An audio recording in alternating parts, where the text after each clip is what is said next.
శ్రీమాత్రే నమః. అందరికీ నమస్కారం. మనకి మేషరాశి వారికి ఎలా ఉండబోతుంది, మహిళలకి ప్రత్యేకించి చూసుకుంటే మేషరాశి వారు సహజంగా వారి యొక్క ప్రభావం కుజుడి యొక్క ప్రభావం ఉంటుందన్నమాట.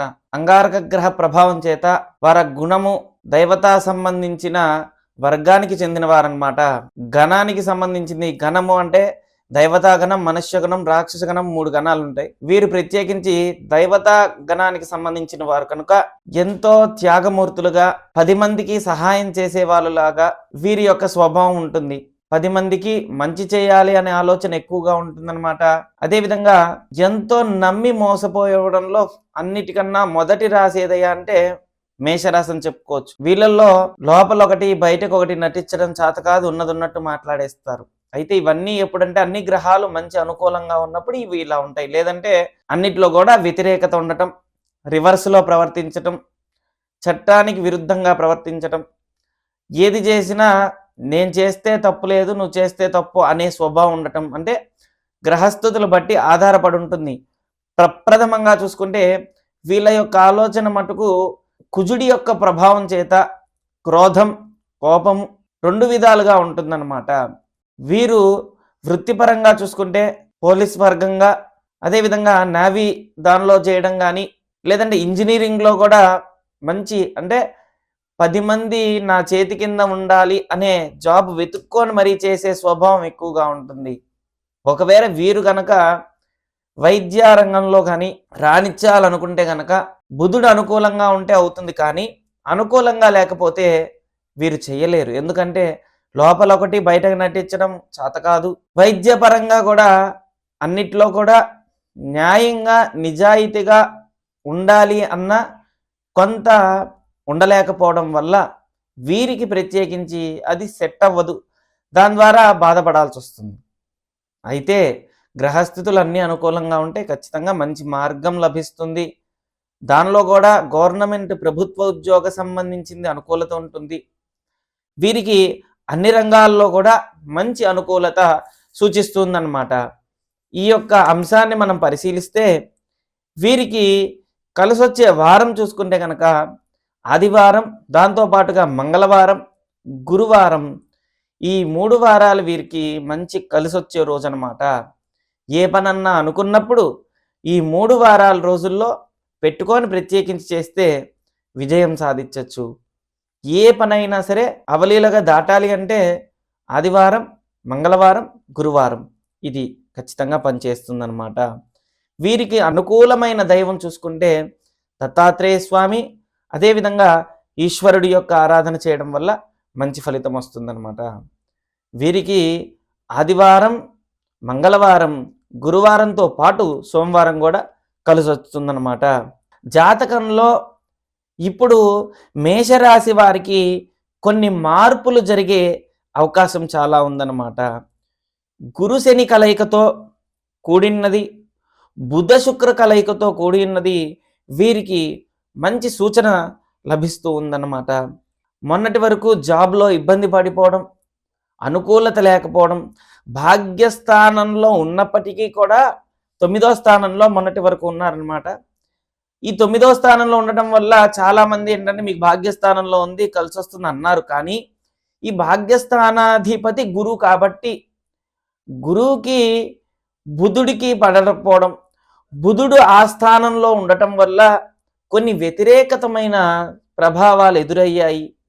ఉద్యోగపరంగా ఆటంకాలు ఎదురయ్యాయి, సమస్యలు కలిగాయి. ఇవన్నీ కూడా నివృత్తి ఇప్పుడు దశమ స్థానంలోకి అడుగు వేశాడనమాట. ఎప్పుడైతే ఈ దశమ స్థానంలో అడుగు వేశారో వీరికి అన్నిట్లో కూడా విజయం రానున్నదన్నమాట. వీరికి ఉద్యోగపరంగా, వ్యాపారం పరంగా ఇక నుంచి అన్నిట్లో కూడా అనుకూలత లభిస్తూ ఉందన్నమాట. అదేవిధంగా వీరికి శుక్ర శని కలయికతో ఇప్పుడు జరుగుతూ ఉన్నదన్నమాట. శుక్రుడు శని స్నేహితులైనప్పటికీ కూడా మేషరాశికి శని శత్రువు కాబట్టి దంపతుల మధ్య కొద్దిగా ఇబ్బందికరంగా సాగుతుందన్నమాట జీవితం. కనుక ఏదైనా సరే ఆచి తూచి అడుగు వేయండి. మహిళలందరూ కూడా శుక్రుడి యొక్క ప్రభావం చేత శుక్ర శని కలయికతో మంచి కలయిక అయినప్పటికీ కొన్ని సమస్యలు ఎదురవుతాయి. దంపతుల మధ్య అన్యోన్య దాంపత్యం అనేది కొద్దిగా ఇబ్బందికరంగా ఉంటుంది కాబట్టి మాట్లాడేటప్పుడు మౌనం చాలా వహించాల్సి వస్తుందన్నమాట. దాంతో పాటుగా మనకి జాతక చక్రాన్ని పరిశీలిస్తే జాతక స్థితి జాతకంలో మరి తృతీయ స్థానంలో కుజగ్రహ సంచారం, కుజుడి యొక్క ప్రభావం చేత అప్పు అనేది ఎక్కువగా కూడా తీసుకోవాల్సి వస్తూ ఉంటుంది ఈ మాసంలో. ప్రత్యేకించి రాహు వ్యయస్థానంలో ఉన్నాడు, ఖర్చు స్థానంలో ఉన్నాడు కాబట్టి మనం ఏదైనా పని అనుకున్నప్పుడు ఒకటికి 2 సార్లుగా ఆలోచించి మనకి ఈ యొక్క మాసంలో అప్పు చెయ్యాలి అనుకున్నప్పుడు 10 రోజుల ముందో 5 రోజుల ముందో అప్పు చేయండి. అంటే ఏదన్నా ఇల్లు కట్టాలి, లేదంటే ఏదన్నా స్థలం ఇవ్వాలి, లేదంటే ఎవరికన్నా డబ్బులు ఇవ్వాలన్నప్పుడు మనం ఏం చేస్తామంటే సహజంగా చిట్టి కానీ ఇలా డబ్బులు తెచ్చుకుంటాం కదా. అలా తెచ్చుకోవాల్సి వచ్చినప్పుడు 2 నెలల ముందే 1 నెల ముందే తెచ్చుకొని ఇబ్బంది పడతారు చాలామంది. అయితే ప్రత్యేకించి మీకేంటంటే 12వ స్థానంలో రాహు ఉండటం వల్ల డబ్బులు తెచ్చుకోగానే అది అనవసరమైన వాటికి ఖర్చు అయిపోతుంది. ఇది ఒకటి జాగ్రత్త పడాలి. అనవసరమైన ఖర్చు అయిపోతుంది. ఖర్చు అయిన దగ్గర నుంచి కూడా బాధపడాల్సి వస్తుందన్నమాట. వ్యాపార పరంగా, ఉద్యోగపరంగా సానుకూలత లభిస్తుందన్నమాట.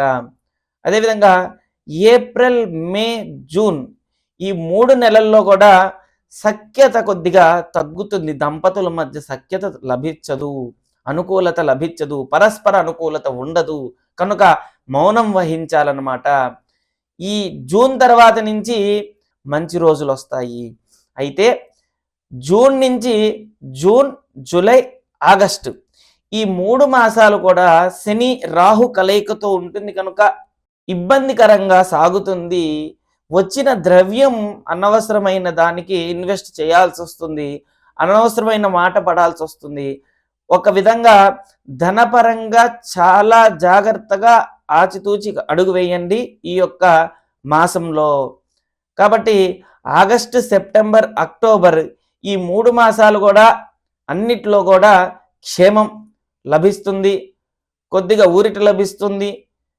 మనకి చేసే పనిలో అన్నిట్లో కూడా అనుకూలత లభిస్తుంది. గ్రహస్థితులు కొన్ని స్థితుల వల్ల అన్నిట్లో కూడా విజయం సాధించచ్చు అన్నమాట. అదేవిధంగా మనకి చూసుకుంటే కనుక నవంబర్, డిసెంబర్ ఈ 2 మాసాలు ప్రత్యేకించి వీరి లైఫ్లో ఒక మార్పు చెందే అవకాశం ఉందన్నమాట. ఈ గ్రహస్థితులన్నీ కూడా ప్రత్యేకించి జనవరి నుంచి మారటం మొదలయ్యాయి కాబట్టి 3 మాసములకు ఒకసారి గ్రహస్థితులు మారుతూ ఉంటాయి కాబట్టి ఇది గమనించుకొని ప్రతి ఒక్కటికి ఆచితూచి అడుగు వేయండి. వీరికి దోషాలు ఏమైనా ఉంటాయా అని పరిశీలిస్తే హిస్టరీలో రక్త సంబంధమైన ఇబ్బందులు ఉండటం, సహజంగా వీరికి జ్వరాలు, జబ్బులు ఇలాంటివేవి రావు, వస్తే తగ్గడం కష్టం. కోపం ఎక్కువ ఉండటం వల్ల కొద్దిగా బీపీ కానీ ఇలాంటివి వచ్చే అవకాశం ఉంది. అయితే కుజుడి యొక్క అనుగ్రహ ప్రభావం చేత అన్నిట్లో కూడా అనుకూలత ఉంటుంది. పూర్వజన్మ సంబంధించింది 2 వస్తాయన్నమాట. ఒకటి దైవతా రుణం, రెండోది మనుష్య రుణం, పితృ రుణం, మాతృ రుణం. ఇలా రుణానికి సంబంధించింది ఒకటైతే కర్మ సంబంధించింది ఒకటి.